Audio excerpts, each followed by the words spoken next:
Are you tired of hiding behind the mask of expectations, what family, culture, or society told you you had to be? Of treating vulnerability like it was your liability?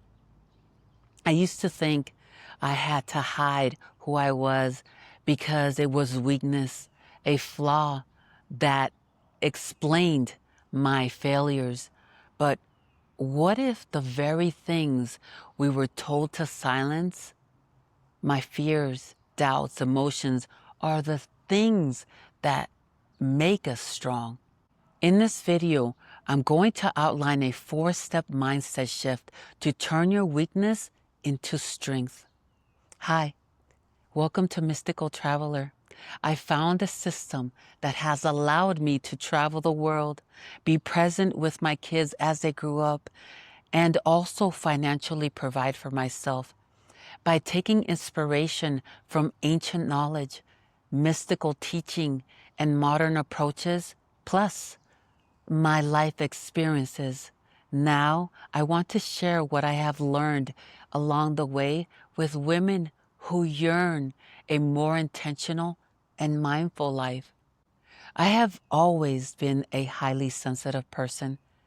Growing up, whenever I noticed inconsistencies or truths no one wanted to acknowledge, I was told, "Don't say that." I felt alienated. It was hard for me to have conversations with people just because I didn't know what was appropriate and what wasn't appropriate. This was the weakness, a flaw I felt paralyzed and shamed by. Because every time I spoke, I paid the price through silence, rejection, and self-doubt, and also self-hate. Maybe you felt that way too. You may have thought that you were broken, but as you got older, you saw that your weakness was actually your superpower, something that helped you think differently, challenge assumptions, and build paths that others couldn't see. What I realized is that having these doubts and these fears isn't my weakness or a weakness at all. The battle isn't the weakness itself. It's how you perceive it. And the sad thing is that how we perceive it is how we were taught to perceive it. So we need to shift the way we perceive this so-called weakness.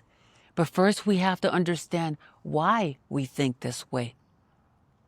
Unfortunately, like I said before, society often teaches us that vulnerability equals weakness, that if you admit that you have doubts or fears, you're somehow less of a person.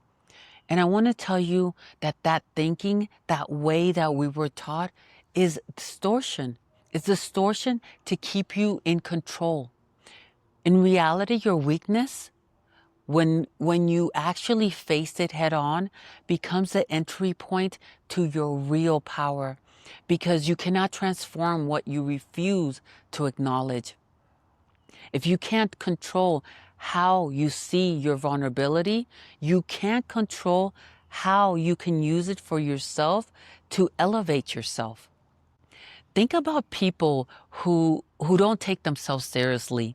They laugh at their weaknesses, not because they don't care about themselves, but because they understand that there is two sides to the coin. If you're a genius, let's say if you're a genius, you might know a lot of complicated things, but you might lack common sense. If you're a sensitive person, you can pick up on subtle shifts in people's energy before you realize, or before they even realize it. But you may have trouble controlling how you pick up those emotions. So the battle isn't the weakness itself. It's how you see it.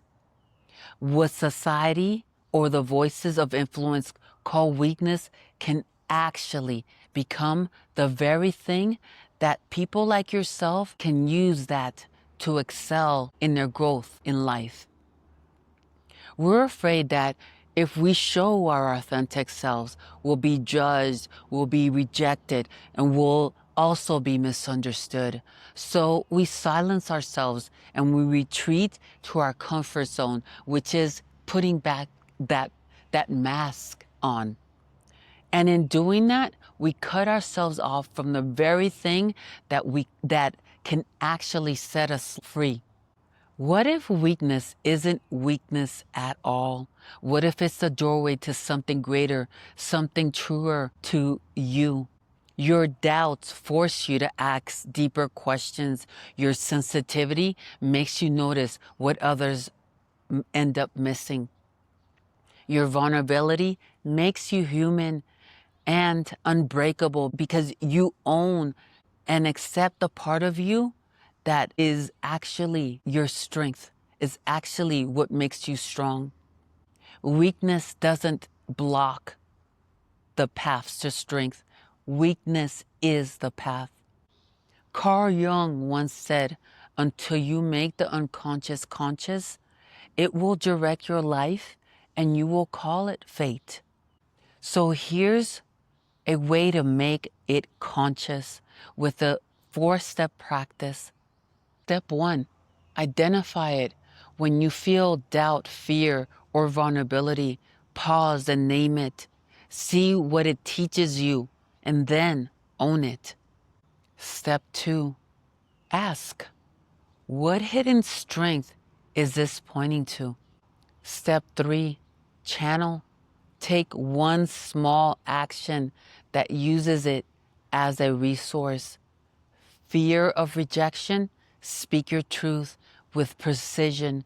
Self-doubt, let it push you to prepare harder. Sensitivity, see it as emotional intelligence. Step 4, reflect.